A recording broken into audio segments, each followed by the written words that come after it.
Welcome to the Explainer. Have you ever read an internal company email or, a project update and just felt completely lost halfway through? Well, you're definitely not alone. Today, we're going to transform everyday corporate writing from dull and confusing to dynamic and precise. We're going to unlock the hidden mechanics of language that turn a mediocre update into a really effective piece of business communication. Let's dive right in. Here's our roadmap. First up, our goal, clear communication. Next, we're taking a sort of deconstruct to reconstruct journey, where we analyze real meeting minutes and review department reports. Then we'll unlock the power of connectors. And finally, we'll put it all into practice. Let's get to it. Okay, Section 1. The goal, clear communication. Look, clear internal communication isn't just some nice-to-have soft skill. No way. It is a critical professional advantage. When you write well, you're literally saving your team hours of wasted meeting time, you're preventing incredibly costly misunderstandings, and honestly, you're projecting serious executive authority. Now, what's super interesting here is our explicit objective for today's session. By the end of this explainer, the goal is for you to be able to write meeting minutes, agendas, and internal reports using specific language tools. Notice those two words right at the very end, clarity and coherence. That is the ultimate destination. We want our ideas to be perfectly clear, and we want them to stick together logically so your reader never ever has to guess your intent. Which brings us to Section 2, Analyzing Meeting Minutes. This is where our deconstruction phase actually begins. We're going to look at a real-world example from an operations department. But before we read the document, I really want to challenge you. As we break down this text, keep these three vital questions in the back of your mind. Number 1. How are the ideas connected within the document? 2. Which verbs and expressions make actions and decisions more precise?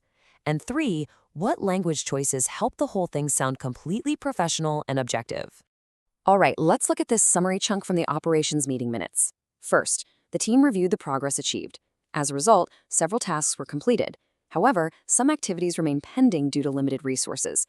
In addition, possible adjustments to the delivery schedule were discussed to prevent further delays. Now, as I was reading that, did you mentally spot the transition words?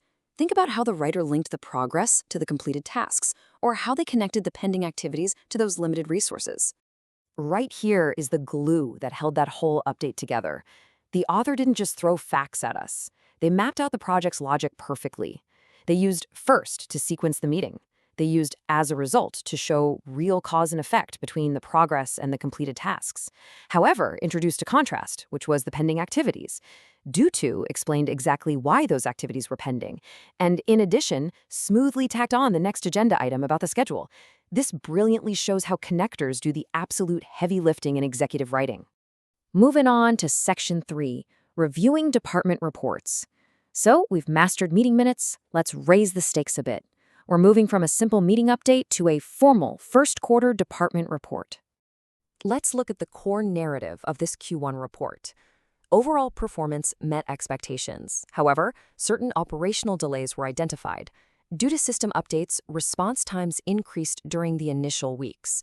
As a result, service levels were temporarily affected. In conclusion, while most objectives were achieved, improvements are required.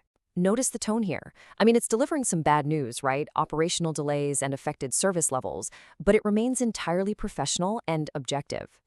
So the really crucial point here is how the author maintained that objective tone. They created a super clear chain of cause and effect using targeted connectors. By saying due to system updates, they objectively pinpoint the cause without pointing fingers or sounding defensive. As a result, logically follows up with the consequence on those service levels, and in conclusion, just wraps up the finding really neatly. It's not an excuse, it's a structural explanation totally driven by the right language choices. Section 4. The Power of Connectors. Now that we've deconstructed these examples and seen the mechanics actually working in the wild, it's time to reconstruct and build our own communication toolkit. I highly recommend taking a mental screenshot of this toolkit right here. This is your essential framework for organizing internal documents. You've got sequencers like first and finally. You've got your add-ons like in addition. You have cause and effect drivers like due to and as a result. And of course, your contrast creators, however and in contrast. So the next time you're staring at a blank email draft or, a really messy report, just pull directly from this framework. Section 5, Put it into practice. Okay, it's time for the interactive phase, where you get to actually test your new knowledge. Grab a mental pen and paper. We're going to look at 4 sentences that are missing their connectors. Your job is to analyze each sentence quickly and choose the most appropriate word from our toolkit to complete the logic.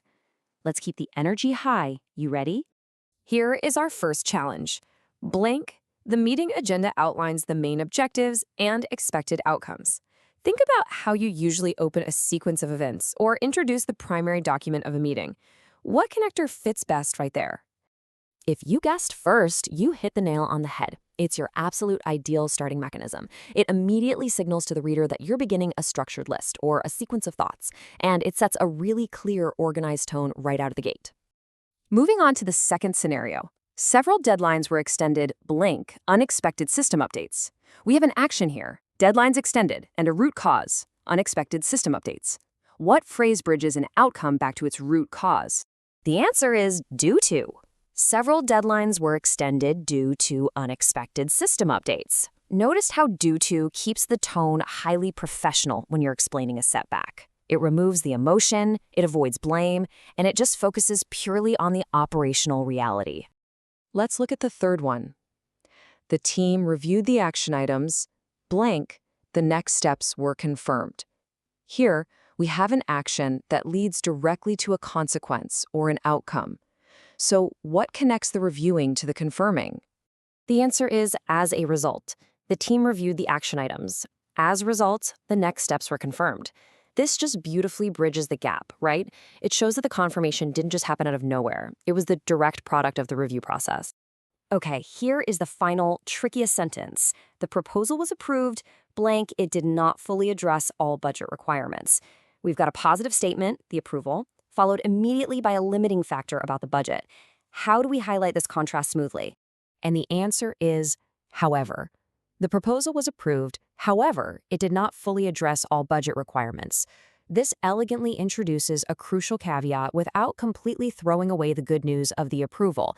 It perfectly highlights how business writing really is just an elegant structuring of logic. You've deconstructed real documents, you've built your toolkit, and you've successfully put it all to the test. So I'm going to leave you with this provocative question. Which internal document will you transform tomorrow? Take this toolkit directly to your desk, inject some real clarity and coherence into your next update, and just watch how your team responds. Thanks so much for joining me on The Explainer today, and keep learning.